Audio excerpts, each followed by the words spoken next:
Bonjour. La capsule 8 est consacrée, tout comme la précédente, à la question de la biodiversité. Mais cette fois-ci, nous en parlons dans le contexte du Canada et du Québec. Mais tout d'abord, un passage par les Écritures. Un chant dans le Cantique des Cantiques à la gloire de la bien-aimée. Tes jets font un verger de grenadiers avec les fruits les plus exquis, grappes de henné avec des nards, le nard et le safran, le roseau odorant et le cinnamome, avec tous les arbres à encens, la myrrhe et l'aloès, avec les plus fins arômes. Les éléments de la nature servent à parler de la beauté de la bien-aimée. On aurait pu faire la même chose avec des plantes et des arbres de chez nous. Tes sèves, douces comme celles de l'érable, avec les fruits les plus exquis, grappes de bleuets et d'amélange, le foin d'odeur et la menthe sauvage, le myrique et le mélilot, avec les arbres odorants, sapins, épinettes et grands pins, avec les plus fins arômes.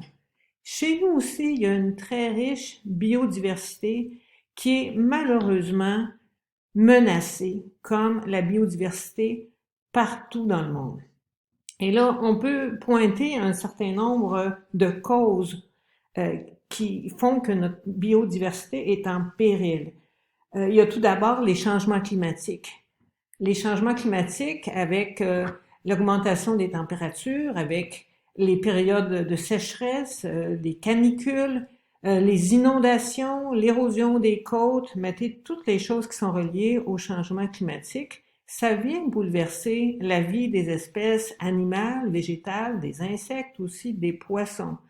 Leurs habitats sont en train de disparaître tranquillement à cause de ça, mais aussi beaucoup à cause de l'usage qu'on fait du territoire.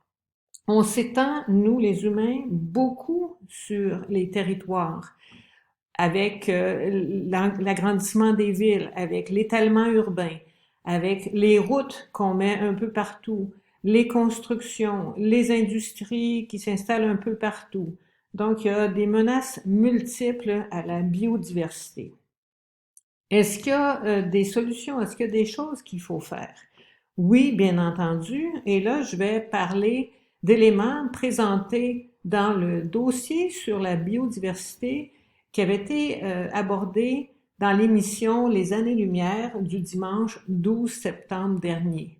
L'émission appelait ça son programme pour la biodiversité et il citait les travaux de divers chercheurs, en particulier des biologistes. Alors, si ça vous intéresse, allez sur le site de Radio-Canada, vous pourrez écouter l'émission qui est très intéressante.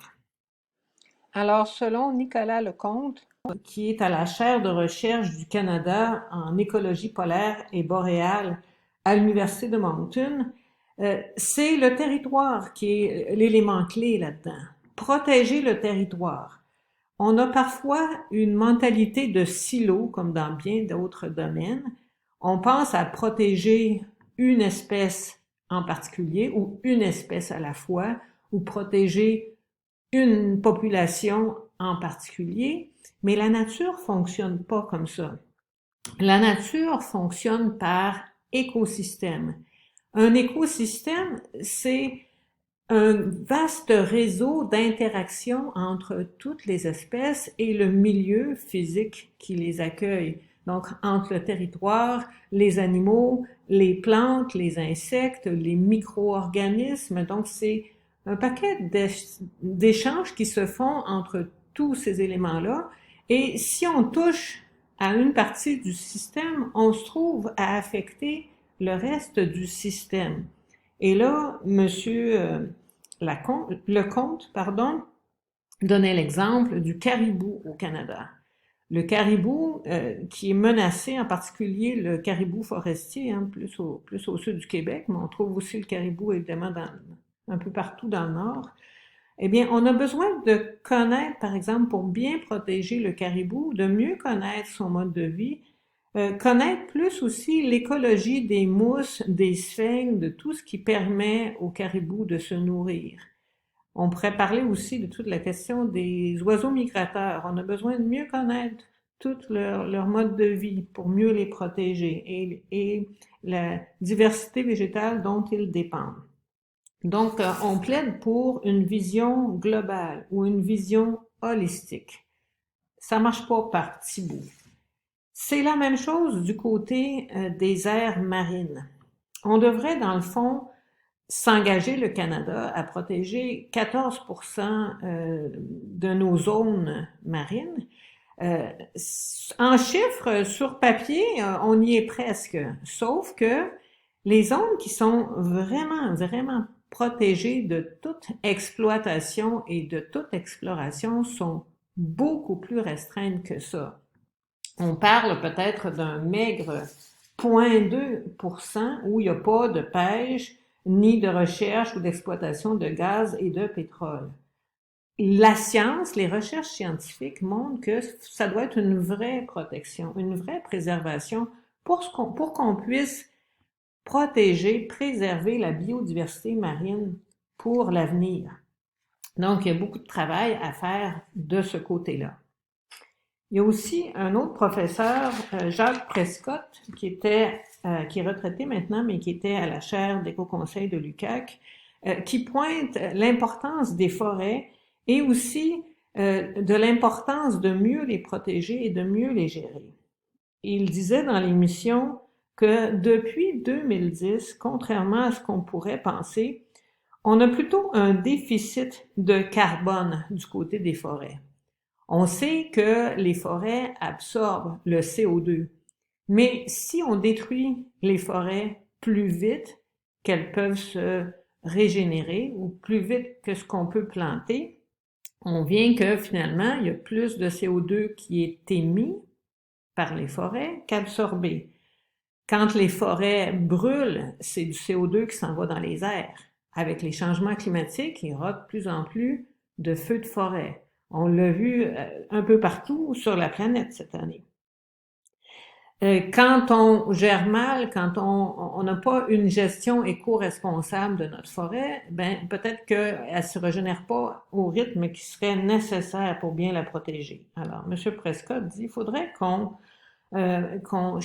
évalue et qu'on modifie, qu'on adapte notre régime forestier pour avoir une gestion plus durable et plus qui protège mieux la forêt à long terme. D'ailleurs, parlant de protection, on a des efforts à faire du côté des zones des aires protégées. Au mois de décembre dernier, le gouvernement Legault a mis la liste de nouvelles aires protégées pour atteindre le 17% d'aires protégées de notre territoire, selon notre engagement envers les Nations unies. In extremis, on a atteint l'objectif de 17%, mais les nouvelles aires protégées sont concentrées dans le nord du Québec. Les projets qui sont dans le sud ont été pratiquement tous refusés. Et là, il y a des gens qui se mobilisent pour qu'on ait aussi des aires protégées qui représentent une diversité de milieux et de biodiversité, des zones protégées, des aires protégées dans le sud. C'est là que la biodiversité est la plus riche et c'est là qu'elle est la plus menacée parce que c'est là qu'on habite. Et c'est là que toutes les menaces que j'ai mentionnées au début sont les plus grandes. Alors, en ce moment, en fait, au moment où j'enregistre la capsule, depuis le 6 septembre, il y a des gens qui sont en marche vers Québec pour revendiquer la protection des forêts. Et le 16 octobre, il y a un grand rassemblement à Québec pour demander qu'il y ait plus d'aires protégées. Mais ce dossier-là ne sera pas réglé le 16 octobre, donc nous, citoyens, on pourra continuer à demander cette protection-là de notre territoire. La semaine prochaine, on commencera à parler de la COP 26. J'en dis pas plus pour l'instant, on va y revenir. Bonne semaine.